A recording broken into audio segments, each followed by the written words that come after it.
अध्याय की ओर, जहां चाणक्य हमें समझा रहे हैं कि शरीरधारी जीव के गर्भकाल में ही आयु, कर्म, धन, विद्या, मृत्यु, इन पांचों की सृष्टि साथ ही साथ हो जाती है। इस नीति के द्वारा चाणक्य मानव जीवन की सभी बातों को पूर्व निर्धारित मानते हैं। उनका मत है कि मनुष्य जीवन काल की अवधि मृत्यु, सुख दुख, मान अपमान, विद्या और संपत्ति का भोग सभी ईश्वर के अधीन है।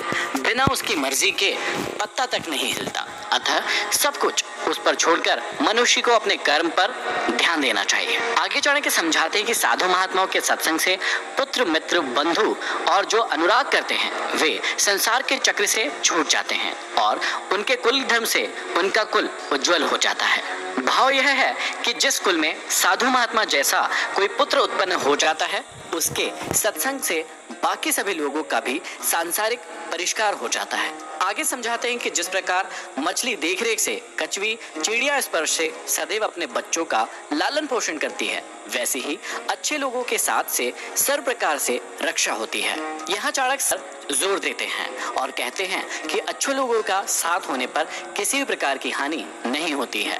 सज्जनों का साथ सदैव सुखकारी और हितकारी होता है। चाणक्य कहते हैं कि यह नश्वर शरीर जब तक निरोग व स्वस्थ है या जब तक मृत्यु नहीं आती है, तब तक मनुष्य को अपने सभी पुण्य कर्म कर लेने चाहिए, क्योंकि अंत समय आने पर वह क्या कर पाएगा। समय किसी की प्रतीक्षा नहीं करता, समय गुजरता जाता है। इसलिए किसी भी कार्य को कल पर नहीं छोड़ना चाहिए। और कहा भी जाता है, कल करे सो आज कर, आज करे सो अब, पल में परलय होएगी फिर करेगा कब। अतः समय का कोई भरोसा नहीं है। जो पुण्य कर्म करने हैं अभी कर लेना चाहिए, फिर समय नहीं मिलेगा। आगे कहते हैं कि विद्या कामधेनु के समान इच्छा पूरी करने वाली होती है। विद्या से सभी फल समय पर प्राप्त होते हैं। विदेश में विद्या माता के समान रक्षा करती है। विद्वानों ने विद्या को गुप्त धन कहा है, अर्थात विद्या वह धन है जो आपातकाल के समय काम आती है। इसका ना तो हरण किया जा सकता है और ना ही इसे कोई चुरा सकता है।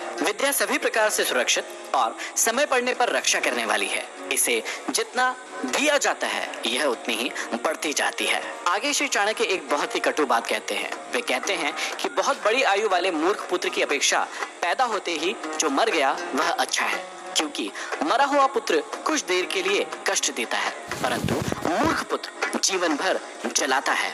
आगे फिर चाणक्य कहते हैं कि उस गाय से क्या लाभ जो ना बच्चा जने और ना ही दूध दे। ऐसे पुत्र के जन्म लेने से क्या लाभ जो ना तो विद्वान हो और ना ही किसी देवता का भक्त हो। भाव यह है कि दूध देने वाली गाय के समान ही ऐसा पुत्र की कामना की गई है जो विद्वान भी हो और ईश्वर में आस्था रखने वाला भी हो। और ऐसे बच्चे सदैव देने वाले और माँ बाप का नाम रोशन करने वाले होते हैं। आगे इस चाणक्य समझाते हैं कि राजा एक ही बार बोलते हैं, मतलब आज्ञा देते हैं। पंडित लोग किसी कर्म के लिए एक ही बार बोलते हैं, मतलब बार बार श्लोक नहीं पढ़ते हैं। और कन्याएं भी एक ही बार दी जाती है। ये तीन एक ही बार होने से विशेष महत्व रखते हैं। राजा का, विद्वान का और कन्या के पिता का वचन अथवा कथन अटल होता है। आगे समझाते हैं कि तपस्या अकेले में, अध्ययन या पढ़ाई 2 के साथ और गाना 3 के साथ, यात्रा 4 के साथ, खेती 5 के साथ और युद्ध बहुत की सहायता से होने पर ही उत्तम होते हैं। फिर आगे कहते हैं कि पत्नी वही है जो पवित्र और चतुर है, पतिव्रता है।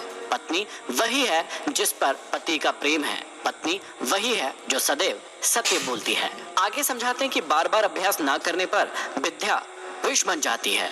बिना पचा भोजन विष बन जाता है। दरिद्र के लिए सज्जनों की सभा या साथ और वृद्धों के लिए युवा स्त्री विष के समान होती है।